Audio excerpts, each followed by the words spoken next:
Hello and welcome to Sticky from the Inside, the employee engagement podcast that looks at how to build stickier, competition-smashing, consistently successful organisations from the inside out. I'm your host, Andy Gorham, and I'm on a mission to help more businesses turn the lights on behind the eyes of their employees, light the fires within them, and create tons more success for everyone.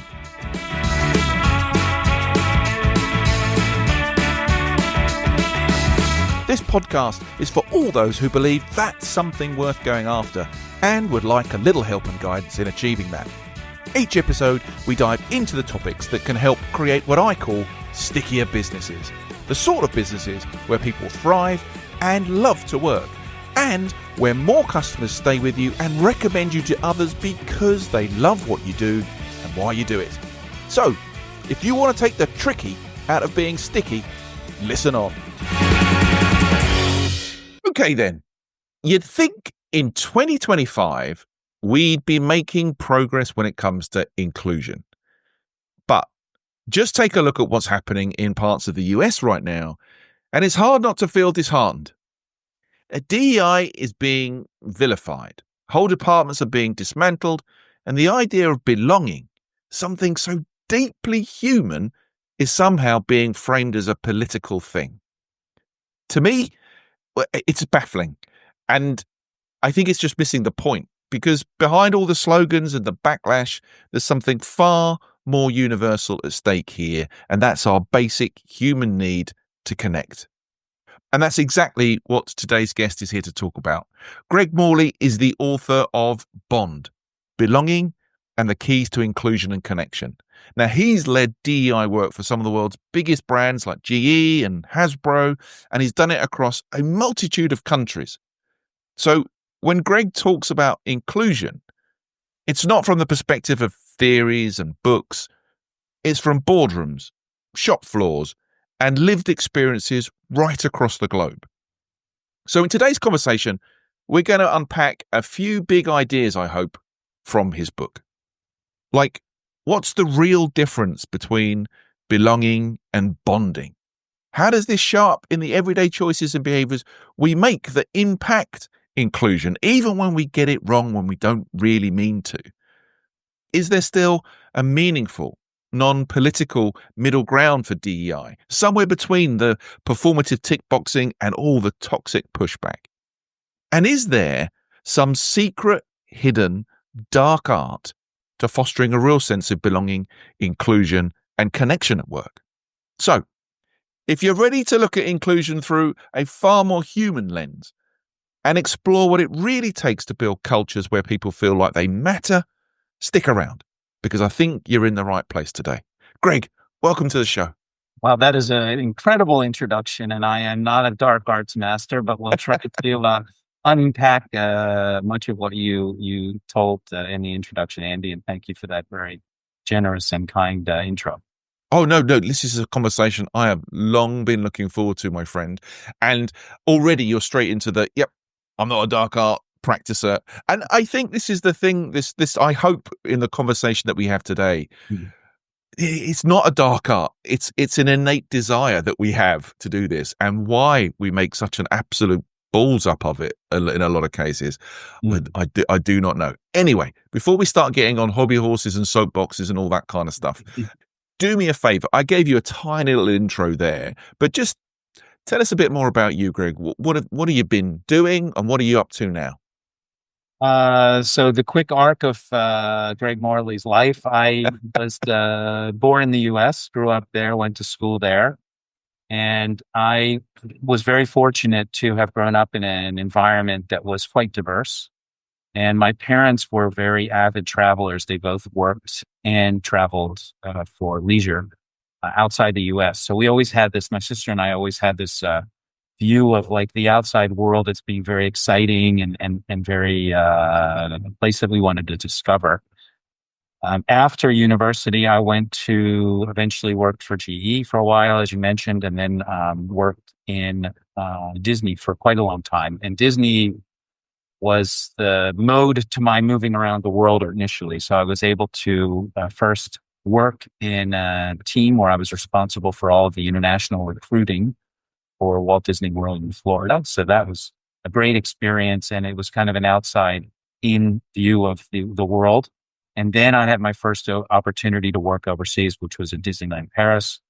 I then went to Hong Kong, worked in Hong Kong and Shanghai for Disney. Ultimately came back to Hong Kong and went to work for Hasbro, as you mentioned, the toy company. And then finally for LVMH in the wines and spirits division of Moet Hennessy.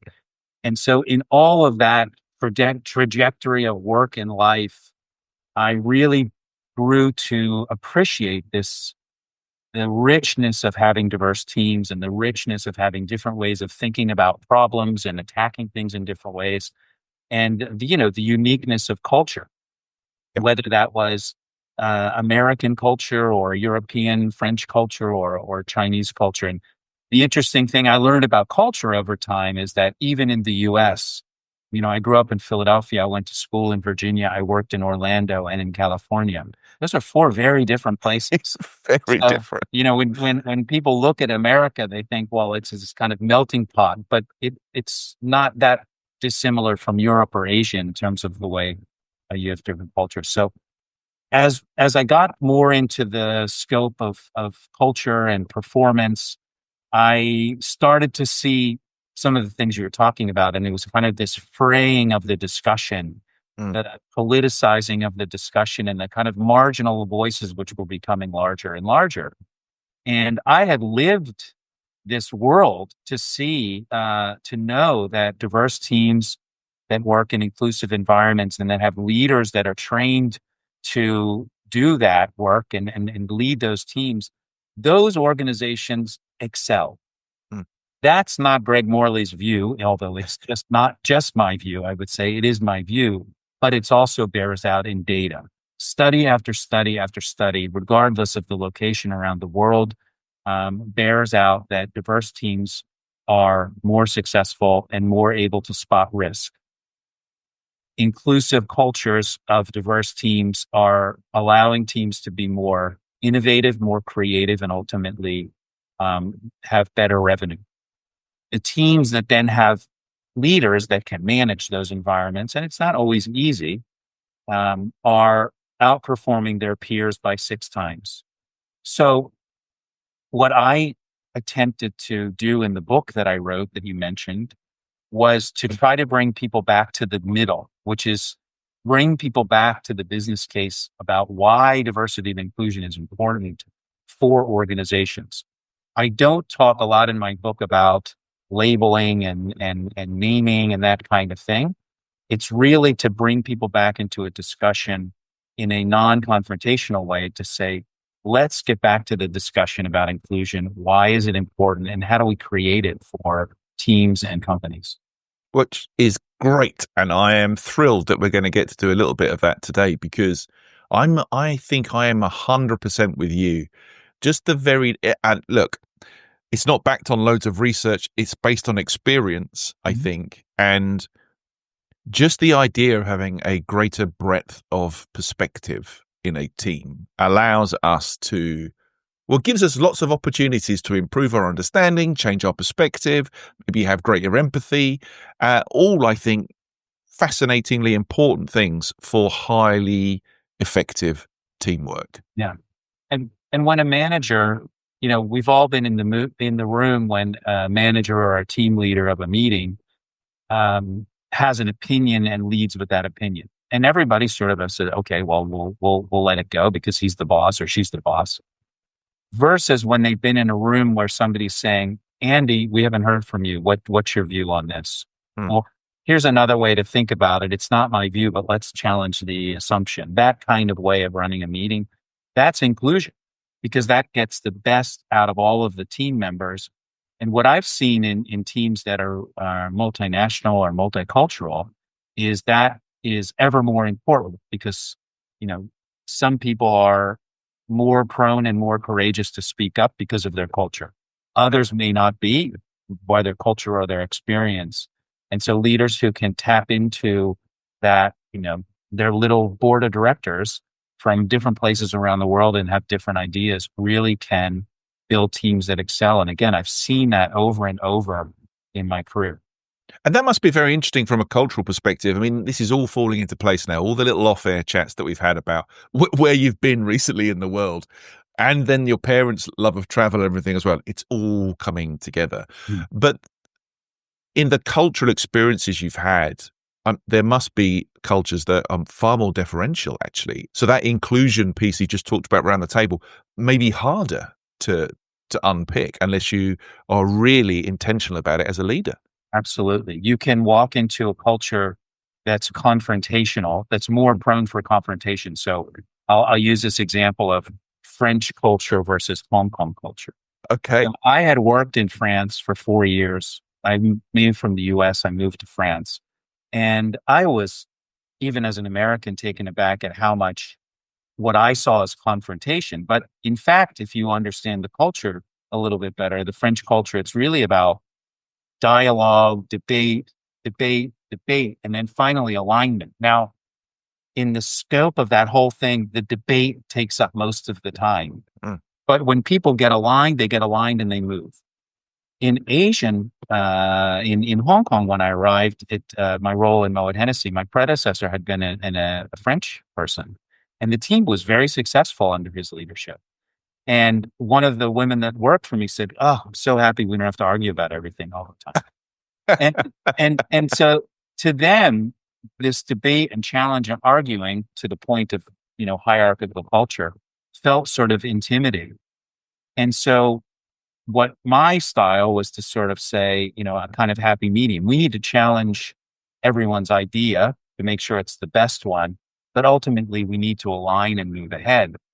But if you do it in a way that is confronting to people, too confronting, then they may just kind of shrink back and not raise their voice. And oftentimes I have found the best ideas come from the people who speak least. Mm. And it's important for leaders to develop techniques that allow them to give safe space for people for those ideas to come out and be heard and sometimes to flourish. I love that. Absolutely love that. Okay. I can't help myself. I want to get into some of the things that are coming out of the book. I think the whole topic of belonging is fascinating.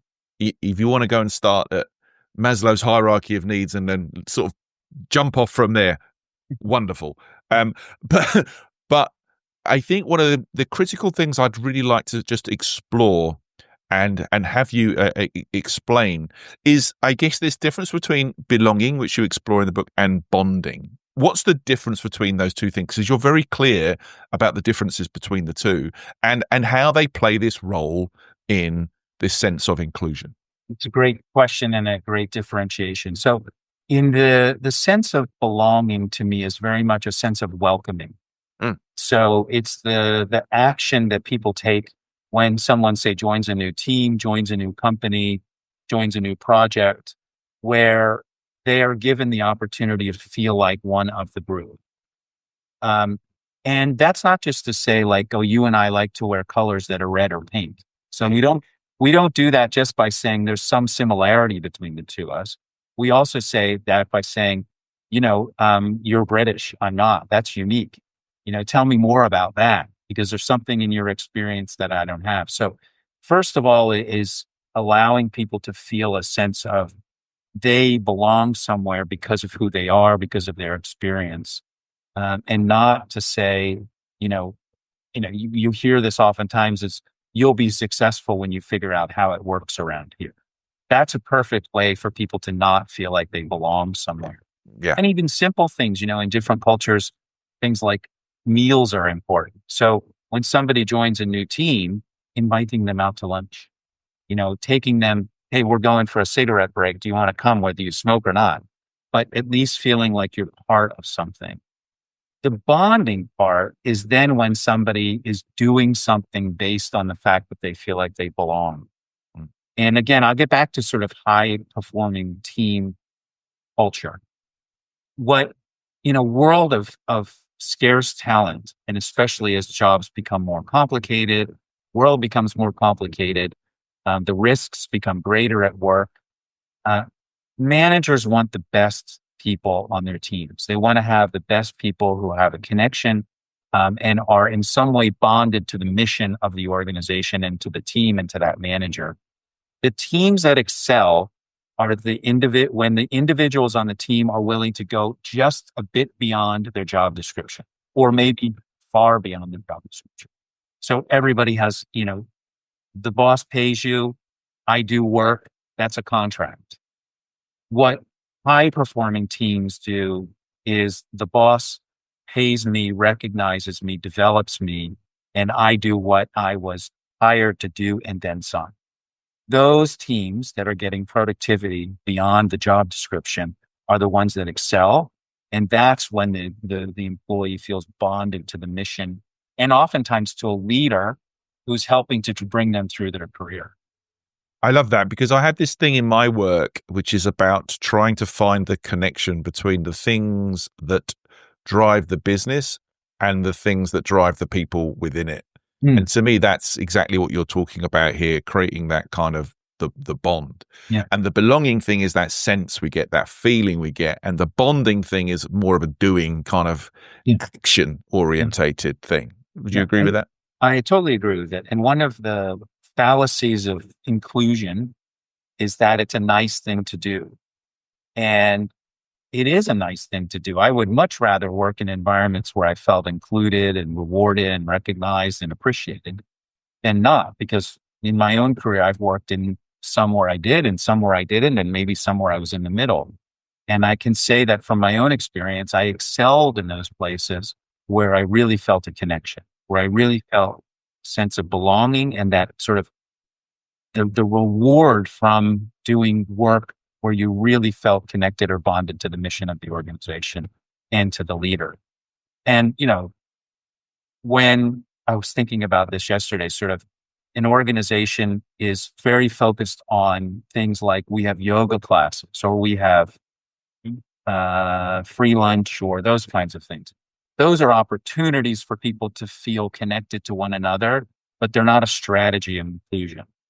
The strategy of inclusion comes from purposeful action, as you said, these actions that leaders do, fellow employees do, that give people the sense that there's something more for an individual in that team than they've experienced in other places, and they will be rewarded for that. Yeah. I think at the end of the day, this stuff is innate, though, right? That's the need to connect, to belong. I don't think we have a choice, ultimately. We're sort of denying our innateness, if you like. It's true. The challenge, I think the biggest challenge for maybe individuals to talk about Maslow, so how you actualize around this, is to move from a sense where you see difference as something that's not important or that's intimidating or that maybe, that's embarrassing. Like it's much more cool to be British than American. So we can do it. We can reverse it on ourselves as well. And moving to a sense where you start to adapt your own behavior to others so that ultimately you can take advantage of difference.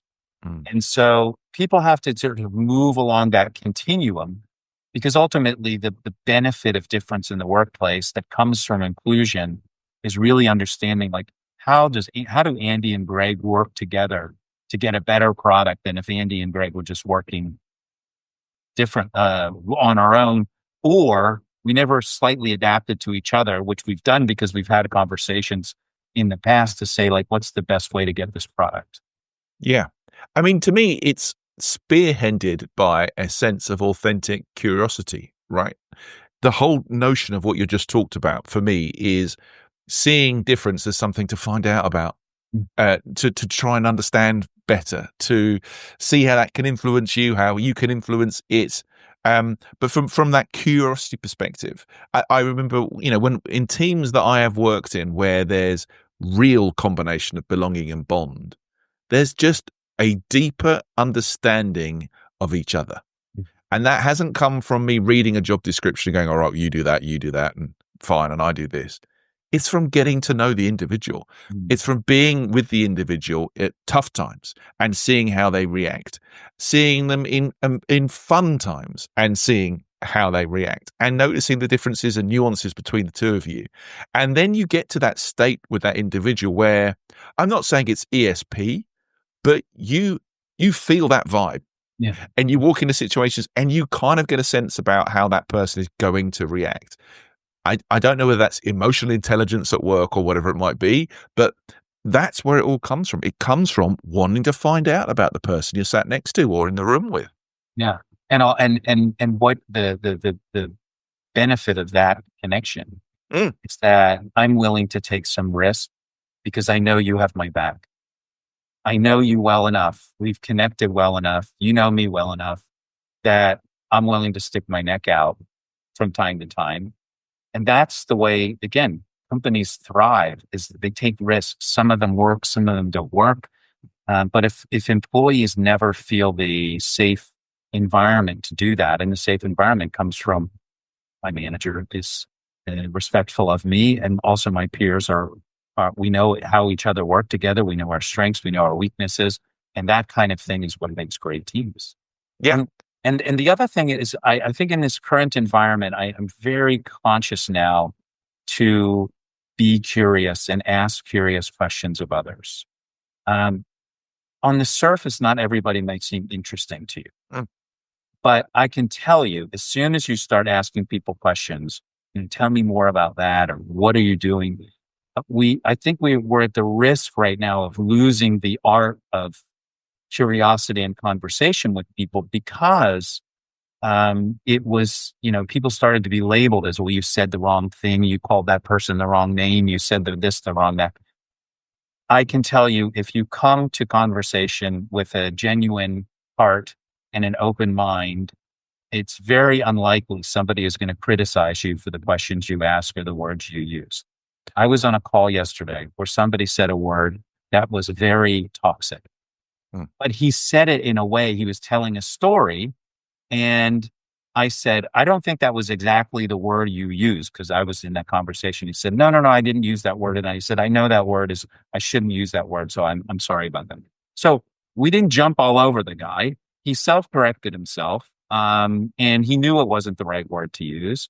And that was fine. And then actually it helped the three of us have an even broader conversation about things rather than shutting him down and making him feel bad and all this kind of thing. So I think we have to get back to that. But this is my real passion about why I wrote this book, which is we have to come back to the middle ground so that we can have discussions with people, we can have disagreement, and we do it in a way that is genuine and not judgmental. I think that's fascinating. I love the bit that you talk about losing the art of conversation. Not that I love the fact that we're losing the art of conversation, but I know when I'm in the room with a group facilitating, there will be a section of that group often when I ask questions about themselves or why they think like that. Their initial reaction is, why do you want to know that? It's almost like they haven't been asked questions before. Exactly. And that is quite a scary thing because I'm just trying to find out. I'm trying to understand. I'm trying to see if I can relate to you better, because if I understand your perspective, maybe that'll inform me to do something. But for a section, it's kind of like, hey, what? I'm just here to be passive and listen. I don't need this conversation. I didn't sign up for this when I came to this training class with Andy. Exactly, which is kind of like, wow, that's sad. But I guess we see that playing out in organizations where people, are quite either performative. They show up and they do their thing and they smile when they're supposed to, but they don't really make that deeper connection. We have this awful stat, I think, in engagement where we talk about 66% of any workforce being present.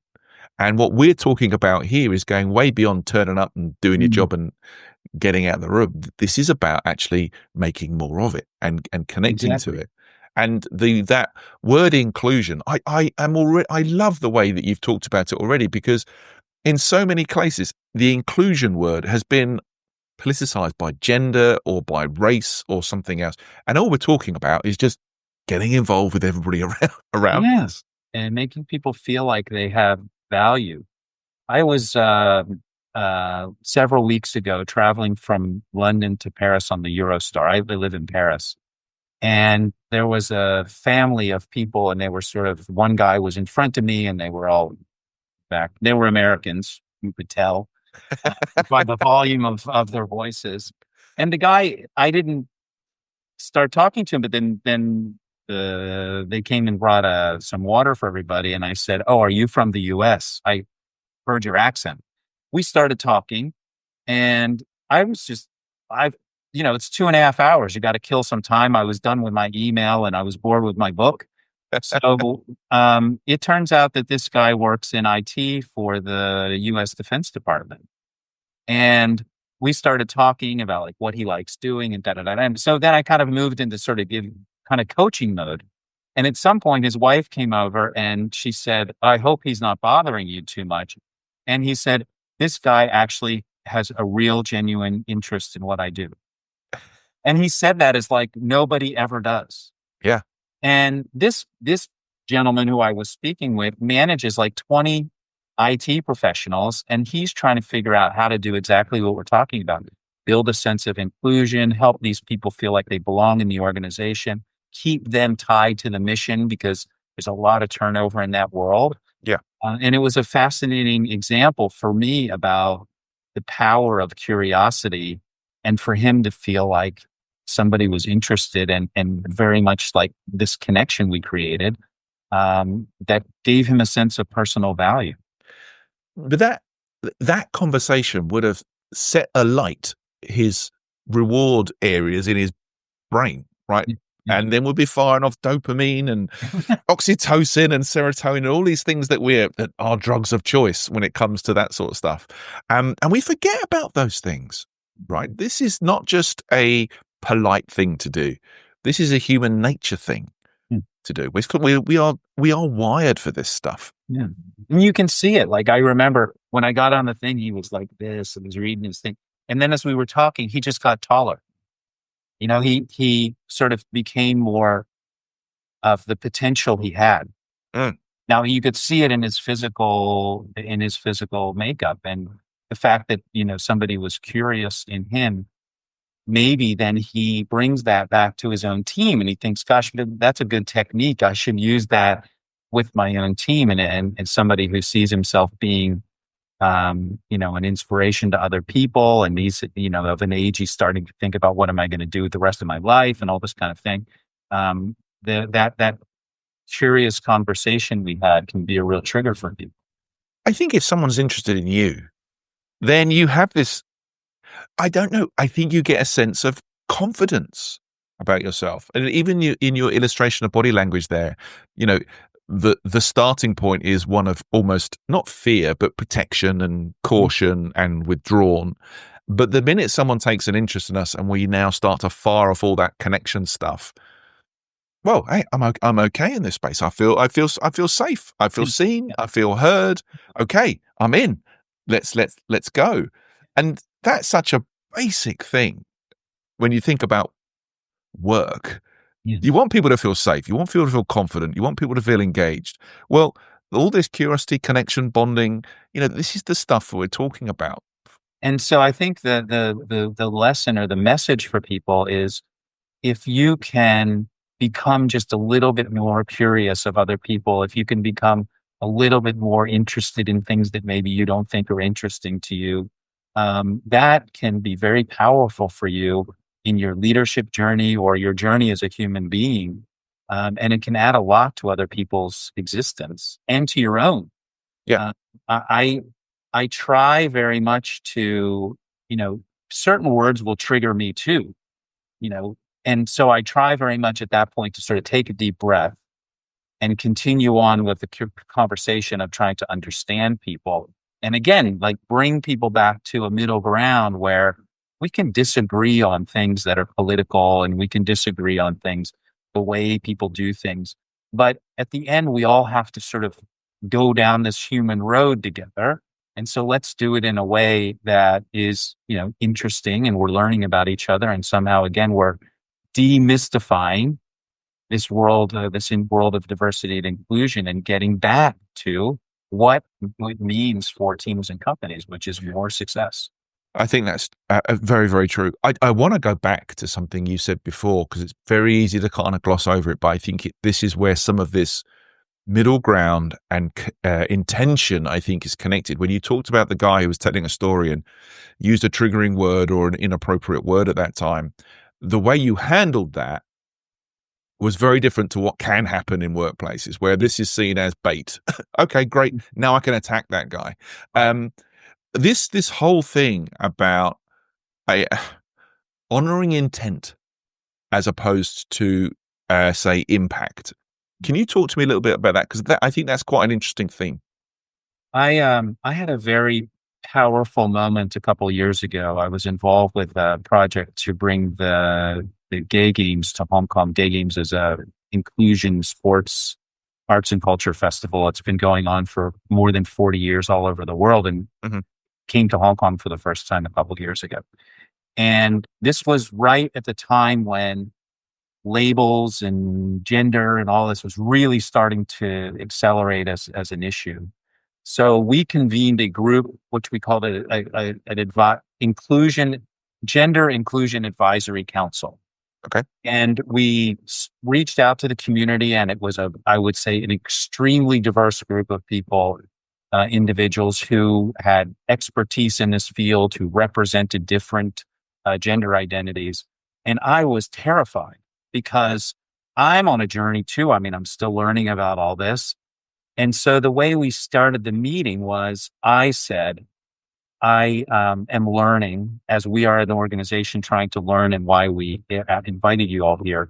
Please excuse anything I say, misgender you, misname you. It's not done out of intent to harm. It's just done out of my own ignorance. And it happened. Like, we had a 90-minute meeting. A couple of times I caught myself. And at the end, one of the three of the people who were in the meeting came up to me and said, the fact that you started the meeting that way was really disarming. And it very much helped to set a tone. And the tone being that we all come to work with good intent. I think most people show up at work wanting to do a good job and wanting to do things well by other people. And we have to honor that. And that's part of being curious and part of giving people the space to make mistakes. Somehow people are allowed to make mistakes in almost any other realm, but then in this specific realm of diversity, we shut down the mistake part. Yeah. And I think that closed off a lot of conversation. So I'm all for honoring and correcting the mistake, but doing it in a way that doesn't make somebody feel like the next time they're not going to speak up. I think that is just fantastic. I sit here and listening to myself in this conversation, and the word I think is you were worried about what you might say. I'm constantly worried that I'm going to put my foot in it, and I don't mean any malintent at all. I would consider myself a curious, open, liberal individual. But there is still a fear. Like, even the comments I've made today talking about, hey, this is not about the political thing. It's about, we're not talking about sex or gender or sexual preference or any of that kind of stuff. We're talking about getting to know people at work. That could offend somebody because I'm now eliminating those things from the conversation. I don't mean to eliminate it from the conversation. I just don't want it to be a political conversation because I am wholly ignorant on those sort of things, right? I'm trying to learn, but I empathize exactly with what you're saying. You walk into that situation, wow, this could go one of two ways if I'm not careful. And then if you're not confident about speaking in that situation, well, you're not going to get to the heart of the matter. You're going to hold back on things that you want to ask or be have explained to you because for fear. And I wonder how much of that is going on at work every day with people just really concerned that, well, I can't say that. I'm not allowed to say that. And therefore they don't say anything. And silence is deafening. I think that gets back to your, 66% statistics, people just showing up, which is, and it happens, in all corners of the organization. There are a lot of people who have been coming to work for years feeling like, the language people use is discounting them, is diminishing them, whatever the negative feeling that is coming. And then now it's happened, I think, more broadly because because it's being sort of projected on other people, and they're the ones that were maybe making the comments are starting to feel the pressure that others have been feeling for a long time. So one thing that I think is critical for everybody at work, in a team, in a family, is to try as best you can to stand in the shoes of other people. I remember having a conversation with somebody one time, and he had taken a job. He moved from Asia to New York, and he was leading a large team of people. And I said, I think for you, the first thing you need to do is imagine the people that work for you on this team. What was it like for them to get to work? How did they get to work? What mode of transportation did they use? What was the environment like? And I said, maybe do it one day. So to start to really understand people, you have to try to, as best you can, stand in their shoes and try to live that experience a little bit. And then you have a greater appreciation for why people might be triggered by certain words, or why people have certain emotions about things that happen at work. And then you can have an appreciation for it. And it works both ways. It also shows, again, a genuine curiosity about people, who they are, and what value they bring to the workplace. I guess there's also a role in here for allyship as well, and standing up, speaking out if colleagues are impacted by some of this stuff. Again, whether intent is there or not, maybe your job's to ask the question: is that what you meant to do? Is that what you meant to do? It doesn't have to be like mega confrontational, but just checking, I think, is a really important thing today. Yeah, and oftentimes I find people that are good at this can be in a meeting, and this happens. I mean, it just happens. There's a data there that oftentimes when a man says something and a woman says something, that the man's view can be even the same exact topic gets taken up, and then the woman's maybe gets popped over. So what I notice very often is somebody who is an ally, and I like much more the view of an advocate. So somebody that's actually doing something can say, "Oh, let's just take a minute because I think, Sarah, you had an idea.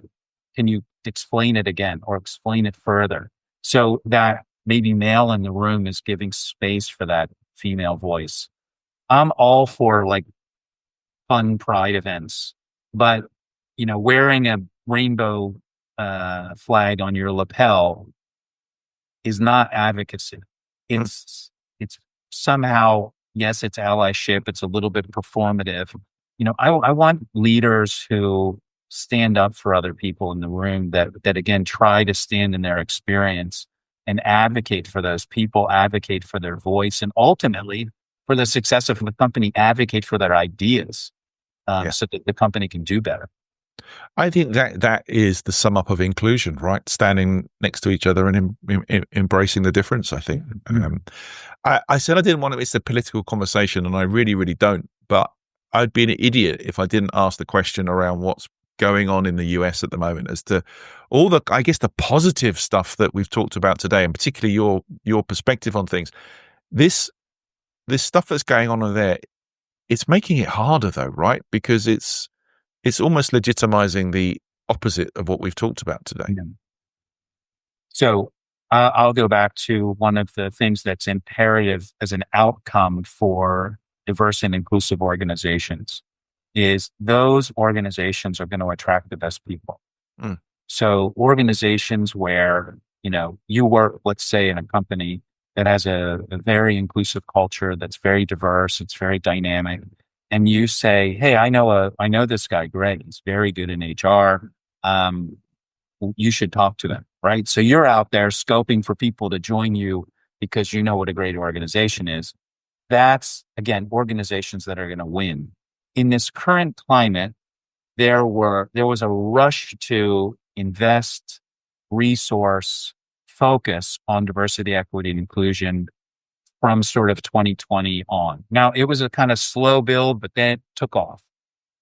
I would say that maybe a half of those companies that got all in didn't get all in. They got in at the surface. And so what you're seeing now is a kind of a natural adjustment. There's a very political element of it, that's for sure. What you have seen, though, are a number of big companies, more than you've seen more companies recommit to the journey of being diverse and inclusive Mm, versus the companies that have said we're walking away from it for whatever reason. My sense is that those companies were never really committed to it in the first place. sure. When you have a company like Marriott and their CEO comes out and says, regardless of what the politics are, this is who we are.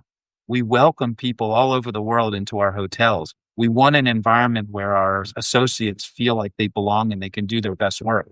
We're not changing that because that's who we are.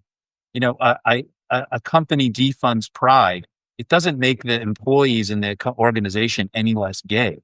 Yep. It's the organization continues to have people that want to work in positive environments. And I can say in my experience in HR, you can walk into a team or an organization and you can feel it if it's there or not. And I think a lot of these organizations that have committed to continuing to do the work of diversity and inclusion are the ones that are going to get the best people and they're going to continue to excel. And the others will either learn the lesson or they will become the companies that we talk about. Remember when they were on the Fortune 50 and they don't exist anymore? That's those companies. I totally agree with you, my friend. I really, really do. And I think to me, that's the way to focus on the engagement with this topic, in that keep doing the right thing, keep playing the inclusion game. And I don't mean to sort of trivialize the fact by using it again, but I think it's the intention thing behind this sort of stuff, right? The right behaviors, recognizing people are going to make mistakes, but honoring that intent, standing by your colleagues, maybe checking in that, are you okay with that? From time to time? It doesn't have to be that deep. And we can start to have better conversations, make people feel better. Greg, I genuinely feel on most of these conversations I have with people that we barely scratch the surface on what we could talk about. But I've really, really enjoyed listening to you today. I wonder if we could get into some kind of summary piece here. I have the little bit at the end of the show I call sticky notes, which is mainly due to my terrible working memory, that if we could just get it down to a few simple takeaways, we might help some people. So if I was to ask you to leave 3 pieces of advice on 3 little sticky notes, either a red or a pink color, we don't mind here. We're inclusive. What would your 3 bits of advice be, Greg?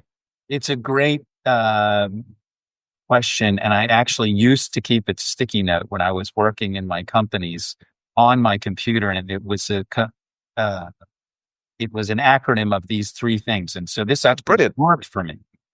And the first was to have a curious conversation with someone today, which is just like, it can be, what'd you have for lunch? Or I know your, daughter had something going on this weekend. How did that go?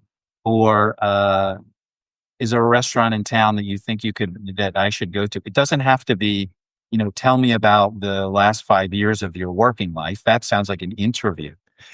Be curious about people, but be curious about them intentionally about things you don't know. So use it as a way to learn yourself. That's always thought it was very selfish when I did it. The second is we talked about this as advocacy. You will become a hero in your organization if you advocate for people, advocating for them by coaching and counseling them, advocating for them by standing up for them in a meeting, and most important, advocating for people when they're not in the room. Yeah. So that pays off exponentially over time. And so I would say try each day to find a way to do that. And the last thing is, on a personal development way, is to try to embrace and learn something different every day. When I moved back to Paris, I lived here before. I have made it an intention of mine to learn more about this place that I live, that I'm not from. It's not my culture. I'm trying to learn the language. So I have been going to the bookstore once every 2 weeks and buying 2 books. One is about France or French culture or something, because I feel like I should respect the place I live. And the other has nothing to do with that at all. So I'll see some other book. It's something different. I just read a book on 50 Irish short stories. So, Wow. I mean, it's just a way to train my mind towards being open to different things. And I think that also can make you, it just makes life more interesting and makes you more open to difference in the workplace. I love that. 3 lovely sticky notes. I can picture them sitting on the top of your laptop there. Marvelous. I think it probably had a Mickey Mouse head or something. Very on brand. Love it. Excellent. Greg, thank you so much for coming on today. I've absolutely loved this conversation. Before I let you go, if people want to find out a bit more about you, get hold of the book, where should they go looking, my friend? So happy to welcome everybody to LinkedIn. I'm quite active on LinkedIn and share a lot of my experiences and thoughts and learnings, as well as on my website, which is gregmorley.com, and would love to have people pick up the book, not for the point of selling books, but because there are a lot of, I think, accessible stories in the book that leaders can read and say, oh, okay, I made that mistake too. And here's a way to learn from that. And the book is a lot of my own, personal experiences, things I did well and things I screwed up, and trying to share different ways for people to think about how to build inclusive teams. That's great, because I wanted to ask you before I left you what you hope the book will do. And I think you've just beautifully said that to everybody today. Greg, thank you so much for coming on, my friend. It's been an absolute pleasure to spend some time with you. My pleasure as well, Andy. Thank you for inviting me, and thank you for this great exchange. Okay, my friend. Well, you take care. You as well. Okay, everyone. That was Greg Morley. And if you'd like to find out a bit more about him or any of the things that we've talked about in today's show, please check out the show notes. So, that concludes today's episode. I hope you've enjoyed it, found it interesting, and heard something maybe that will help you become a stickier, more successful business from the inside going forward. If you have, please like, comment, and subscribe. It really helps. I'm Andy Gorham, and you've been listening to the Sticky from the Inside podcast. Until next time, thanks for listening.